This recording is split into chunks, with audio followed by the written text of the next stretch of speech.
GloryDaze, the best of Morning Glory with PJ and Jim on Radio Nova. With InsureMyVan.ie, the van insurance specialists. See how much you can save at InsureMyVan.ie. Another Glory Days beckons. Hello, everybody. Another weekend, there we go. Now look at that, yeah. And what a weekend by all accounts now. I say that knowing that I won't be involved in any of it.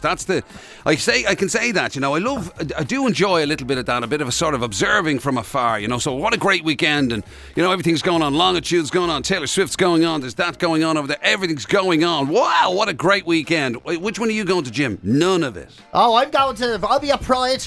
Wiggling away, but you're dead right. Normally I would feel completely at ease in my exclusion of all these events. Yeah. It's great. You're not a part I like of doing something. obviously as part of the radio thing, you do get to do that, look, hey, get out there and enjoy it. Whatever you do this weekend, enjoy it. Great, go for it. And what about yourself, Jim? What are you? Yeah, no, nothing. I won't be doing anything. Oh, fuck all. Yeah, absolutely. No, I don't want to do anything. I hate things. I don't like things. Yeah. Or just doing things I know I have all, things I have previous experience in. Yeah. Those things. What are you going to do on Friday? I'm going to get the number 9 from the Smelly River restaurant. Because that's what I do. Okay? Yeah, it's my regular Friday thing. I should do that every Friday. Bruce Songstein is playing across the road from you. Yeah. I couldn't give a shit about Bruce Songstein. If it was Thursday now, I've nothing on. But I get me number 9 on a Friday. And that's the way it is. That's the way it's going to be. Yeah. There's great joy in it. It used to be fear of missing out. Although with me it never was fear of missing out. It used to be just, it's always actually been just a fear of being included. But also fear the other thing about it is like, the way people kind of would see that as boring, or if you do the same things, the routine thing. Oh yeah, so always they see routine is boring, and it's gas, right? So they'll give you a hard time about routine or whatever. But the amount of stuff in, for example, say food, right? If you say to somebody, if somebody was going on a diet and no, because the same old, but the gas thing about it is when they're not on a diet, they probably eat from the same 4 takeaways and have the same meal from each of them. Years on end. When they're together with their husband, they've the same 3 moves. For the last 30 years. Exactly. They drink the same drink every time they go out. Exactly. They wear the same 5 things. They, like you said, they have 4 dinners. They make 7 times a week. Yeah. All these things. They go on holiday to probably the same place. We know we've a lovely spot there. We meet O'Reilly's and we all get lamped over together. We get the same stuff in the same shop that's over there. Yeah. And then you say, no, I'm not going out tonight. You go, Joe, you're very boring. Yeah. You never do anything. You're like, I do things. You're stuck in a rut, you are. Yeah. Just going to that same pub all the time. You think you're adventurous, Sharon. You're not, like you're just. But that is true. People have a fierce, overinflated kind of opinion of their. Oh, big time. Because that's especially with the food thing. That is like you get people who'll say to you, you sure you can't be just eating chicken or something, or you can't, whatever it is. Yeah. But if you were to analyse their diet, they'd probably literally have it on the same day. Tuesday is meatballs. Wednesday is nuggets and waffles. Yeah, and obviously fish and chips on Friday. That goes without saying. Everybody in the world does that. And then on the Saturday, I don't care what I eat. Literally don't care. It's either pizza or Chinese. I don't care. You're like, okay, yeah. I could eat anything at all. Anything, just could be anything. Yeah, sometimes it's chicken balls, curry sauce and chips. Sometimes it's chicken balls, curry sauce, chips and rice. Yeah, one night I even just had toast, didn't even eat a dinner. Whoa, spontaneous over there. What are you going to do with that? Yeah, it's the truth though, isn't it? Yeah. There's very few really spontaneous. And we all have a bit of it in us, right? We all have a bit of the idea of kind of thinking that we want, new things in our lives. But gradually over time. Yeah. I don't want a sudden burst of new. Yeah. Do you know what I mean? I want to gradually over time get something new. After much research on the internet. Plus, I also want to do it on my own terms. Yeah, exactly. Like, if I decide to do something new, whatever, at my time, when it suits me, not when you turn around and go, come here, why don't we go to? No, that's not going to work. I'm never going to want. I don't even want to hear the end of the sentence. Yeah. Come here, why don't we? No. Yeah, I'll stop you there. No. You don't even know what they're going to say. I know the answer is no. Yeah. Because, you know why? your enthusiasm is annoying me. That's a part of it as well. Yeah. You know, someone comes up to me and goes, "Come here, have you ever done this?" And like, that could be good. Like, and now I'm part of the plan. Yeah. Oh yeah. I'm thinking about it. And would you be doing this when you go there? Oh yeah. Suddenly I'm in a conversation. Then maybe I'm part of the plan. Someone coming in and saying, "Do you know, Mike? Do you know what we should do tonight?" No. Yeah. You've already planned it, and it doesn't even matter if I'm there or not. It could be you could take a blow-up doll and burn the ears off it, and you'd be there for 3 hours before you'd know it's not me. If it was wearing my t-shirt. Yeah. The only time you ever fall in with somebody else's plan is when they're turning around to say to you, "One for the road." Go on then. Oh, go on then, you bastards. You know that? I love that. I love that Irish thing where someone gives you something you want. Yeah. And you abuse them for it. Yeah. Right, I'm out anyway. I have one more.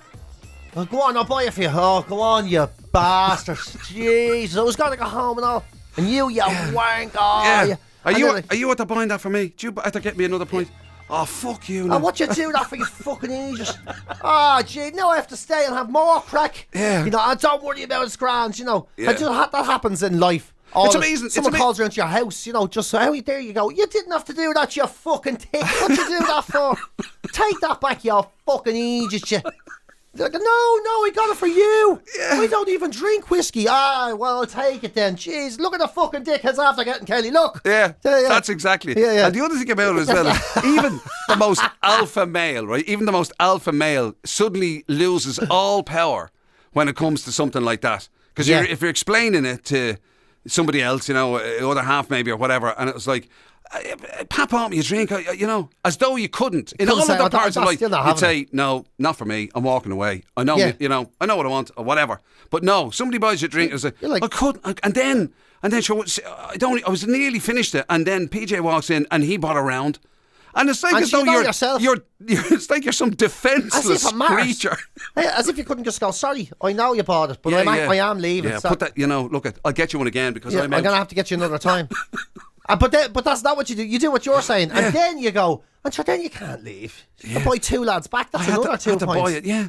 Had to buy me round. I only went for 1. I had 9. I was trying to leave for 7 points. And you're making yourself sound like a victim. I went down for 1.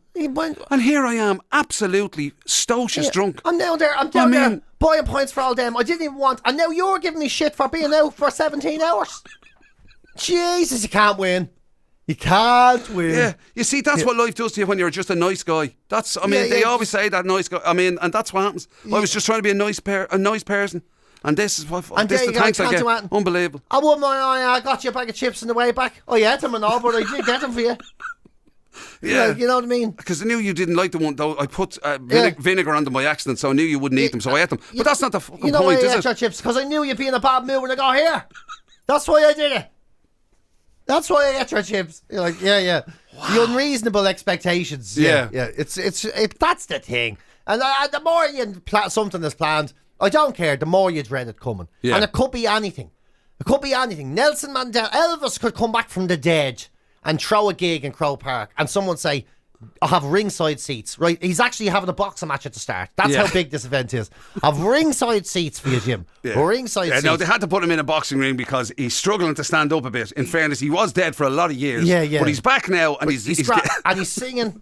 He's actually says he's going to do a request from the front row, and Jim, he's taking your request first. Yeah. He even said he'd do "Killing Me Softly" if you ask him. Right? He's doing it all, and you could be like so mad to get a ticket, but I guarantee it doesn't matter who it is or what it is. The day you're supposed to go, you'll go, "I can't." You'll say to someone, "I can't believe this fucking thing on tonight now." Yeah. Oh Jesus! And it's like I wish it was yesterday. Oh yeah. Realistically, you know the way you say there's this thing about the idea that Oasis, this expectation one day they will agree to do it. One day it will happen. Yeah. There will be the Oasis reunion tour, and it'll blow the socks off everything. It'll be huge, right? And I guarantee you, and we'll be on the radio, and I'll be giving it the kind of amazing, unbelievable. This is happening. Wow, what a gig to be back together. And it'll come along, and will I buy a ticket? Probably not. No, probably not. No, they'd be going for it. Because it'll probably be, you know what I mean? You might only get one that's on a Friday. But I go out on a Friday. But you know when you come up with excuses to try and make yourself feel better, and then even when it turns out they're not true, it still doesn't matter. You go, no, they'll be mad money. I've won here for 15 quid. Oh, dear. Oh, Yeah. It's probably a shite seat. Yeah, probably stuck behind a pillar or something. No. It's actually in the dressing room with the band. Oh, you wouldn't want to meet them. Never meet your heroes. And, you know, but they're not going to be there when the gig starts. You can go anywhere you want then. But I prefer to know where I'm sitting, you know. Yeah. The view. And is there a taxi with that? What? Yeah. Is there a taxi with that ticket? What are you talking? So you won't be able to go to the toilet because you couldn't stay. The hotels be mad money. You don't have to fucking stay. Just get a bus home. There's a free hotel across the road. There's a man that's going to bring you to. I don't know. I feel a bit out of my comfort zone there now. Feel a bit posh from here or something. You just. No matter what it is. Yeah. I have to say now, the whole, and I know people assume in this business, right, in the radio business, and probably in your business or whatever for all through the years, like just general entertainment, they assume that you're constantly being bombarded with free things. Especially tickets for gigs, right? Yeah, never. That's not true. Never, no. That is not true. Gigs that no one can sell. You do, there are times when it can happen. There are times when, there's an opportunity to go to something. Or else they assume even if you're not getting it for free, you want to be there because supposedly music's your passion and everything like that. Oh, yeah. And I mean, I very, very rarely, if I'm going to a gig, it's normally because Yvonne's wanted to go. Yeah. I have to go because it's something to do with the job. Yeah, exactly, yeah. I'm struggling to think of the last time I went to a gig because I really wanted to see them. There is no circumstance. Yeah. Like even when you go one better in fairness to you. You buy tickets and don't go. I don't Whereas go. I just don't go. I buy the ticket and then just before, is anyone looking for tickets? Please. You're like the weirdest ticket tout ever because you buy them and you forget to sell them. I forget to sell them on. Is that tonight? Oh my God! I've left it late now, haven't I? Does anyone want a free ticket? I start doing in the end. Yeah. Okay, yeah, I know. Yeah. Because you regularly now, even more than I do, you regularly sit there and an ad comes on for whoever somebody's playing. And you go, that'd be great. That'd be amazing. Regularly, yeah. Yeah, and even if it's at a level where I know you could probably well tap somebody up for a ticket, and you're going about how great it would be, and then just fades away. That was just an idea. I was only saying it while the ad was playing. It's a fantasy. It's having a fantasy. Do you mind? Yeah. It's almost like... You don't want it. I wish I was the kind of person who liked going to gigs. Yeah. Imagine that was real. Imagine I actually wanted that. I thought I wanted that for a minute there. Yeah. But it turns out I don't, And when you meet... And obviously you have mates who are absolute gig goers, do you? I do, yeah, a couple. Yeah, a couple. And they, of course, can't believe you don't want to be there. Well, yeah, they just, no, they always, what happens is they get talking and they'll be in and they'll be telling you a story and then you become a distraction to the story. Does that ever happen? So, they'll be there going, I was there and I walked in and I was there with Alan and Alan was on me right and we walked in and when you're at a gig and you're buzzing and he doesn't know, he fucking hates everything. But then what you're walking in and I get that dismissive thing, Yeah. And you're walking in, you're thinking it's 15 quid a pint, but I don't even care because it's the night of a lifetime. You know that feeling? You don't know. You're always moaning about money. But yeah, that's who I am. I'm that guy. You're the point of reference for all things that aren't enjoyable. Yeah, exactly. And I bought a T-shirt with the band and the tour name on it and all. And I know he's thinking, you fucking idiot, you can get them for $5 in town, but don't mind him. I was happy, And that's what it is.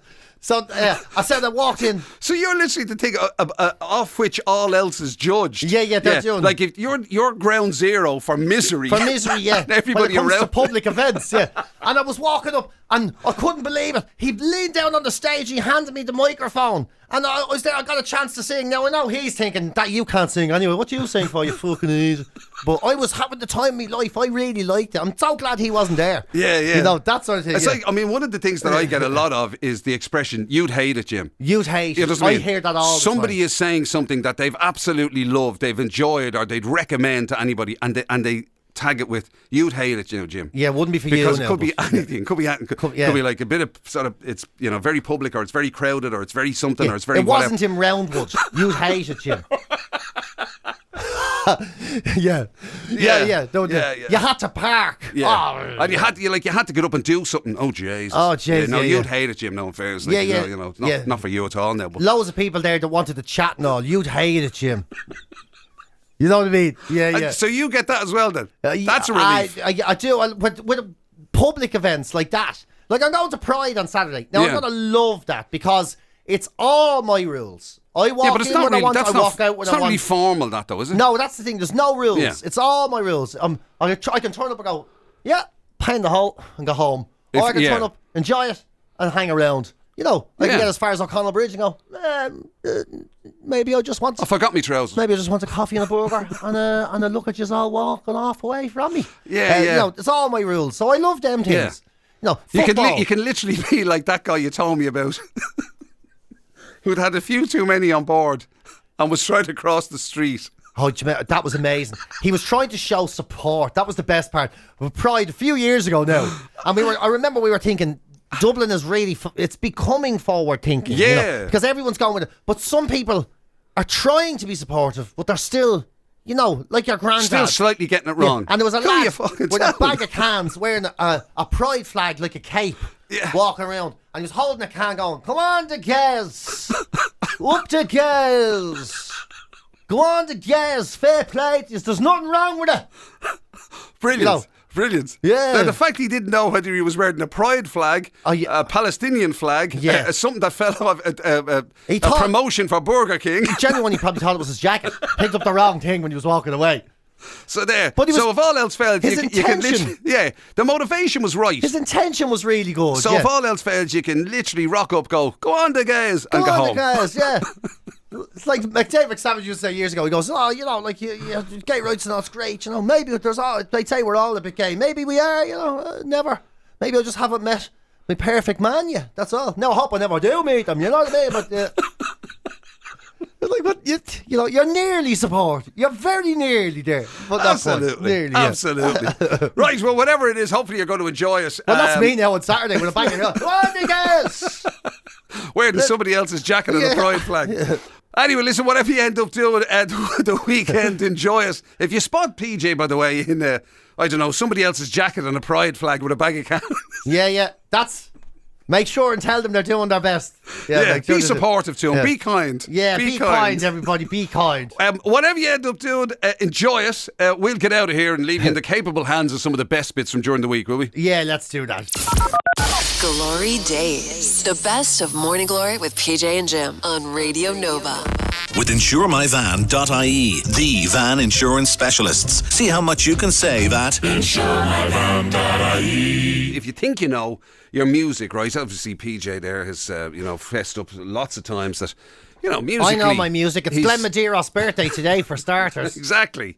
Okay. But if you're, serious into me, you probably, you have a bit of what would you call it? I suppose it's just a passing interest in the kind of, trivia that goes around. Like famously, for example, there's the story of Pete Best, the man that they got named the fifth Beatle. The fifth Beatle, yeah. The man who left the band, did he? Or was replaced by Ringo Starr in some capacity or whatever it was. That yeah. Jeez, he must have been bad if Ringo replaced him. And so that's not, that's kind of one of those just general...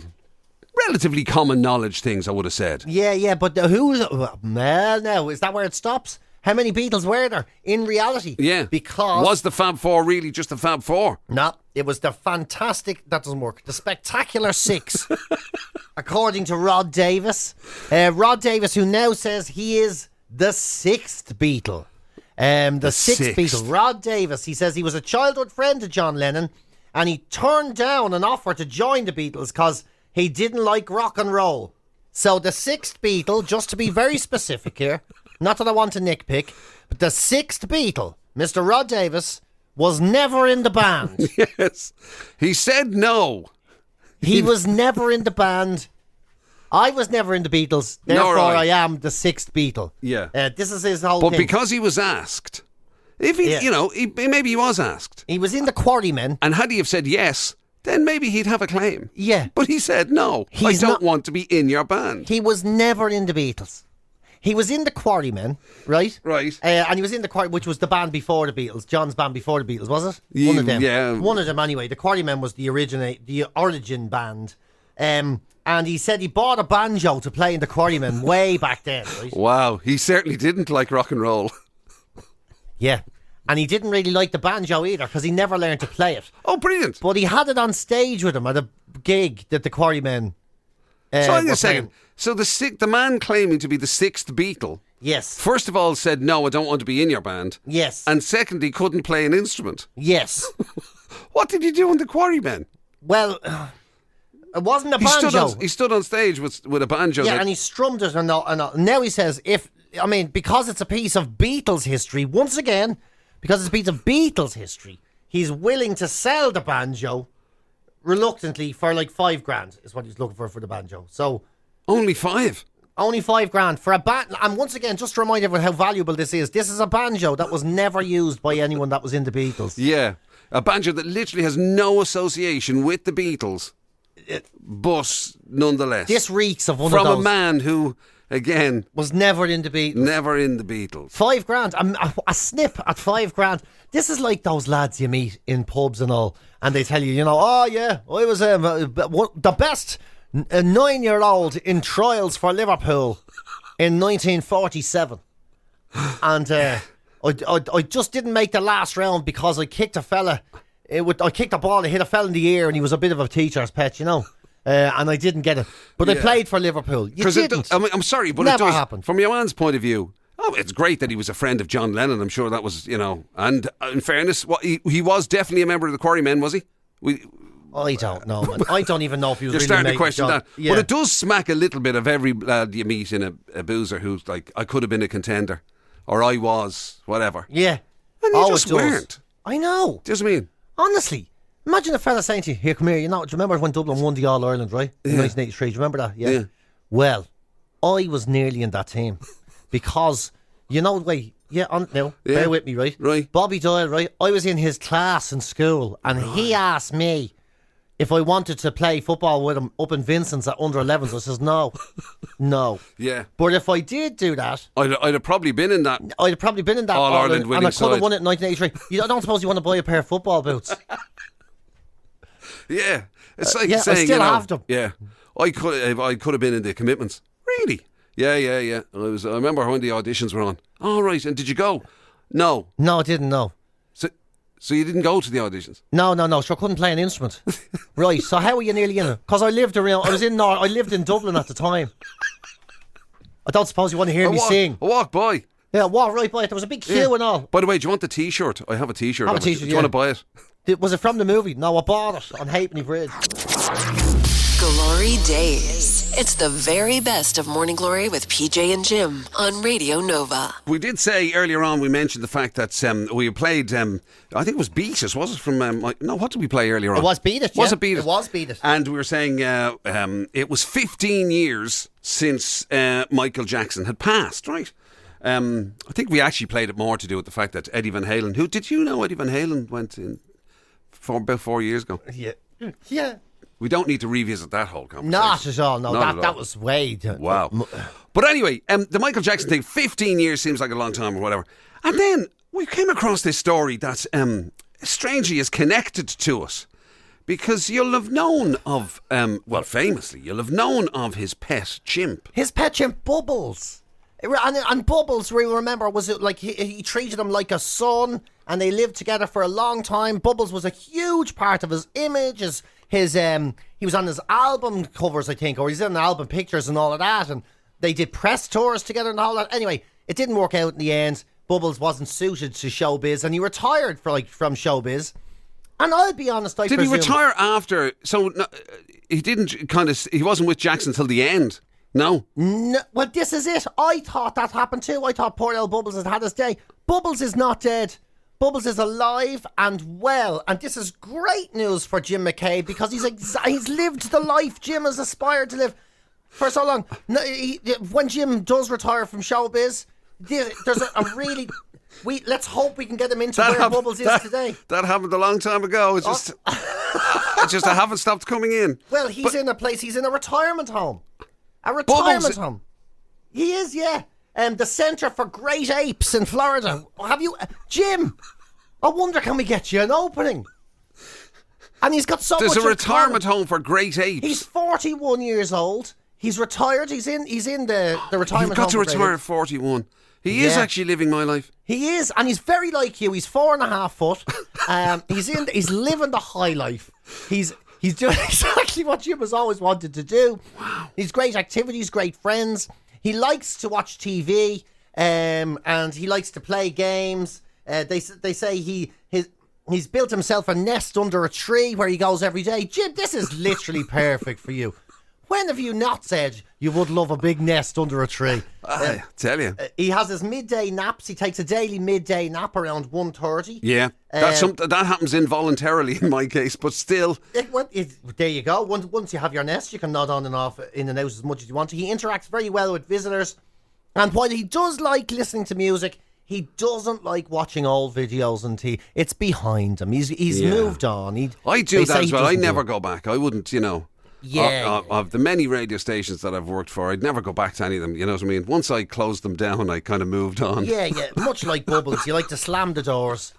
Behind never you. Go back. As you, But there is, I have to confess, there is an extraordinary thing. Like he was associated, he was the sort of the other half of a superstar. You know what I mean? He was like he hung around with a superstar. And then, obviously, the superstar went and popped his clogs or whatever, and he just, I do see the similarities. And he was assumed dead, much like Jim. He was assumed dead years ago, but it never happened. He's still here. You get way too much joy out of my passing. You really do, pal. You're going to be sorry one of these days. I will be. Especially if you live 15 years longer than me.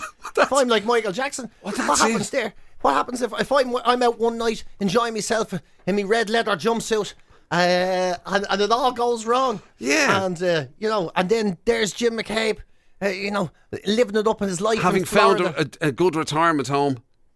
Living off the money that I probably left behind. Yeah.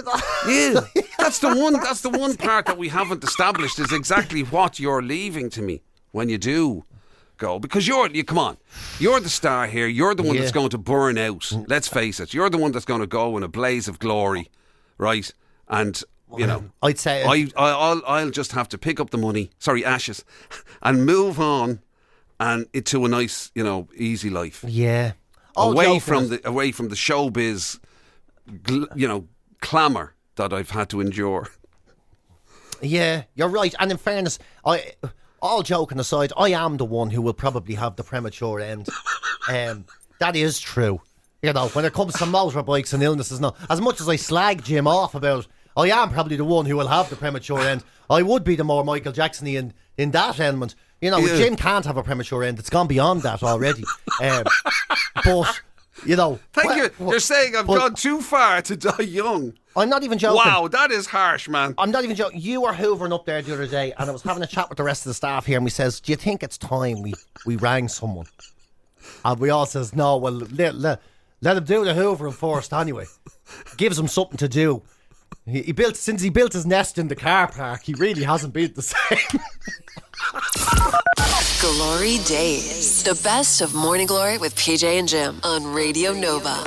With InsureMyVan.ie, the van insurance specialists. See how much you can save at InsureMyVan.ie. Whether you like it or not, whether it fills you with rage or whether it fills you with excitement, it's happening, people. It is happening. This Friday, Taylor Swift is in town. It is happening. 3 big nights in the Aviva on the way. All starting on Friday night. We've spoken about this before, the phenomenon that is, right? And wherever she goes, right? So where was it? Liverpool set up at the Swift Village, like a little mini city, or Edinburgh did something or whatever. It's not just a concert. It turns into just absolute mayhem. It's a circus beyond anything you can imagine. I know none of us can fully get our head around it, but it's just this huge, weird kind of, as I say, phenomenon. It's a cult. It's an absolute cult. There's nothing like it. And Ireland is no exception. We've gone down the same route. Fáilte Ireland. The official tourist folks of Ireland. Brilliantly said. And that is brilliantly said. Probably on their website. Yeah, I'd say it's on the end of every one of their posters. Of Ireland. Yeah. Fáilte Ireland have given us the Taylor Swift road trip. So Taylor Swift, of course, has been to Ireland before. She's been to a few different places. And if you would like to walk the same streets that Taylor Swift once did, grace the same areas, you can get your information right here. So now we have a Fulch must Island visit places. official Taylor Swift road trip. So a tour, effectively. Yeah, imagine being some sort of Philistine who turns up to the show not even having visited the spots that she visited previously. Imagine. Right, hit me then. Come on. Where? So, you know that she bought a lottery ticket in a pub in Leitrim or something? Bought a lottery ticket. A local GAA lotto ticket, I think it was, years ago in the pub. And we actually covered the story when she did it, which will show how mad we didn't know we were getting into then. We thought it was kind of a funny on thing. it. Oh, yeah, I think it was Leitrim. Anyway, it's the unimportant one. The county doesn't exist. But after that, she went to Wicklow, around your way. No way. Yeah. Is there an opportunity for me to make a few quid? Yeah, I doubt. Can I claim any connection? No, so you're still busy trying to bother Daniel Day-Lewis. Never mind, poor old Taylor Swift. Where was she in Wicklow? She was in Powers Court Hotel, and she was down at the Ladies' Cove in Greystones. You can walk in her footsteps, they say, and cherish the beauty of the Irish coastline. And think of Taylor Swift when you're down there. And then you can have a contemplative stroll around Powers Court with a coffee in hand. Who knows what poetic inspiration might hit you as you walk in the places that may be inspired Taylor Swift. What was she doing in Powers Court? She wasn't having a round of golf, Wandering around with a coffee. Oh, she was probably in the gardens or something, wasn't Probably, I'd say, Right. yeah. But then Dublin, people of Dublin. She stayed in Ranelagh. Who knew she stayed in Ranelagh? Nobody knew. Stayed there? In Dublin 6, Ooh. yeah. She stayed there in a place.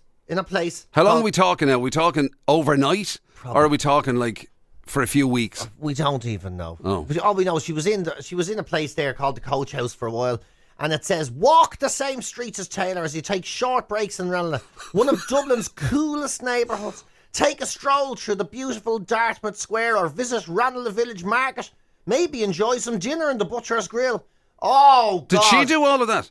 Yeah, we've no idea what she did. We've no idea. What I will say is fair play to Ranelagh. I have a new respect for the people of Ranelagh. Yeah, Matt Damon, wherever it is. Wherever it is. No one knows where it is. It's kind of like the demilitarised zone between Rathmines and Harold's Cross or something. It's the Belgium of Dublin. It was created to keep two other areas apart. Yeah. That's what it was. Where is it? Like, where does it start and Nobody finish? knows. Yeah. Nobody knows. No. It's just Yeah. Ranelagh. It's a pocket, yeah. It's a pocket. But I have to say... You do drive through it, I grant you that. But Ranelagh is always on the way to somewhere else. Exactly. You know. But I love Ranelagh people, I've decided. Dalkey. Matt Damon had a sack of cans walking around Dalkey once, years ago. During COVID. No, come on. He was years ago. stranded there, wasn't he? Yeah. He In couldn't get COVID. out. Yeah. He couldn't get out. He didn't even want to be there. He was walking around years ago. And the people of Dalkey haven't shut up. Excuse me, they never mention it. They haven't shut up saying, we had him here, but we never said anything about it. We never mentioned anything about it. Nobody here said a word to him. He was here now, we don't go on about it, but nobody bothered him. It was unbelievable. You'd never know he was here. We literally couldn't stop saying how we didn't say anything about it the whole time. Whereas Taylor Swift was in Ranelagh, and we genuinely... And the people of Ranelagh didn't know. We genuinely knew nothing about it. They didn't. They genuinely didn't go on about it. So Ranelagh people... In fact, you never meet people from Ranelagh. Well, that's the point I'm making. Yeah. You know, you go through Ranelagh on the way to somewhere, or I mean, I know there's buildings there. I do unless it's all a big, like you often say about Leitrim, like it's just a facade. Yeah, you know what I mean? That there's actually that's a set. Well, that's what you thought maybe, but here's the real deal. The real deal is there's loads of people from Ranelagh we meet. They literally just don't go on about it. Yeah, they just live their own lives. As Derek pointed out, Ranelagh is a sort of a pop-up village. Yeah, just beside Portobello. So you know what I mean? It's a kind of we're here. Something. Yeah. I know, but it kind of feels like a place you go there to do something like, meet, or maybe, or all those places you mentioned. I know, but I have to say, credit to them. You always meet crusty hipsters from Portobello. You always meet students and all from Rathmines. You always meet, fancy folk who like salmon suppers from Rathgar, but you never bump into Ranelagh people. Rathgar. Yeah. That's another place now. I know it's existed for a long time. Very ill-defined. I wouldn't know where it starts or finishes or anything. But the beauty, I know what you're saying though, the beauty of Ranelagh is that not only do Ranelagh people not go on about the fact that Taylor Swift was once there, yeah, they don't even tell you that they're from They don't there. even care. That's the whole point. They literally don't go on about it. They're plating. They're just living their lives. Glory Days. It's the very best of Morning Glory with PJ and Jim on Radio Nova. One of the biggest music festivals of them all is Glastonbury. Oh, yeah, and it's in swing. It's in swing. Yeah. It's up and running, yeah. And of course, it's always a big thing about, who'll headline it. And generally speaking, I suppose, for most music festivals, obviously, the most important thing is the lineup. You do, if people are making a choice as to whether they're going to go or not, or which one they'll go to, it is going to be about the bands, generally speaking, that are on the lineup. Okay? Yeah. And obviously, the bigger the festival, the more bands you need. Well, that's it. You look at the Glastonbury lineup over the past few years, and you'd know it's one of the only festivals, actually, when you get to a certain age, you look at the lineup and you go, oh, I do know loads of these people. Yeah. But there's some unusual names. Over the years, some bands have played there that maybe have names that we're not that familiar with. And it's a big venue, obviously. There's a lot of different stages and all that sort of stuff. I get it. But so if you think you're somebody who's kind of like right on the... you're on the zeitgeist of music at the moment. You know your music, yeah, man. you know your music. You don't be going to the main stage with all the other lame squares. You wouldn't be hanging out with those lame... Yeah. So these now, this is not a joke. These are genuine acts who are playing Glastonbury this year, have is it? played Or over have the last played. couple of years. Right. Yeah, these are real names of bands. So maybe you saw them. Maybe you could tell us about what great acts that you saw. When you saw, like, the Formidable Vegetable Sound System. Wow, what a band. The Formidable Vegetable Sound System. Yeah, yeah. Now that's a superb band now. They don't even do music, man. They just turn pots upside down and they bash them with wooden spoons. It's a sort of a signature piece. And that's real. That's real. That's a real name of a band. The Fat White Family also played, which is a sort of I imagine a different genre of music. Not too up on Fat White Family. I'm amazed you get away with even calling a band that. Yeah, me too. Fat White Family. Yeah, yeah. Now, they were on the same year as the Blackbeard's Tea Party, so that's sort of... you'd have to think maybe there was a sort of a double act or a double bill, a double header on that one. Yeah. You wouldn't know. You wouldn't know. Three Daft Monkeys played a few years ago as well. They're currently down to... They're actually called Two Daft Monkeys now since Jim left. Three Daft Monkeys. Three Daft Monkeys, yeah. Yeah. I suppose naming a band was always a weird thing anyway, wasn't it? It was always kind of... It is, but I don't know how sometimes... many of them have meanings, but still... No, you're right, but sometimes it reeks of a lack of effort. Like when the Rusty Shackle were there, you must have thought that it could have been anything. Surely with the five of you sitting around... You could have thought of something better when what Kevin we call ourselves. Said, the Rusty Shackle, I have it. You would have said, Latin, man, surely one of you would have said, we can't play... How are we supposed to play next to Hong Kong Ping Pong with a name like Rusty Shackle? Hong Kong Ping Pong was a real one as well, wasn't it? Yeah, that's a real one, yeah. Hong Kong Ping Pong. Yeah. I mean, so there was a time when maybe the name of a band might imply the kind of music that they were going to play, There might be a country vibe or a heavy metal vibe or a whatever off the name. Well... Very hard to tell with these. Well, I think you're onto something, actually. Because some of them do imply, just like you said. So a fella called Brushy One String played. And he definitely is... Brushy One String, in fairness, he kind of lets you know... Wow. This is going to be a simple acoustic. Man. Yeah, it sounds like a lad who's sitting there with one tooth, a very shaggy beard. Brushy One String was the name. Brushy One String and Tankus the Henge. They were in the same area. Who? Yeah. Tankus the Henge. Tankus the Henge, yeah. I mean, he's no Brushy One String, but he definitely... gives it everything he's got. And don't forget, for Can't God's wait sake. to see Brushy One String in action. Oh, yeah, that could be anything. That could be a... Oh, yeah, well, I mean, it could be anything, yeah. But so could also be Eyes for Gertrude and Bip Bop Boppity Boop. Not to forget Herbie Treehead and the Smoke Eaters. They're all there. It's the place to be. You want to see these. Glastonbury gets quite the lineups, doesn't it? It really They're does. all legitimate bands. Were you ever in a band? It was in a band. Do you ever have any weird names? Black Rain is a bit cringe when I think of it now. Yeah. I'm bored. Yeah, I was in a band called The Enigma. The Enigma. Which sounds the most pretentious band you've ever been in. Pretentious, yes. But as pretentious as Philosophy Haircuts, I don't think so. Is that a real one as well? That's a real one. That's I a don't real think so, yeah. Philosophy Haircuts. Philosophy Haircuts, yeah. Yeah. They're there in the sort of psychedelic tent with undercover hippie and the lonely schizophrenic. You've been listening to Glory Days, the best of Radio Nova's Morning Glory with PJ and Jim. Catch the show live weekdays 6 to 10 on FM, online at nova.ie, or on the Nova app.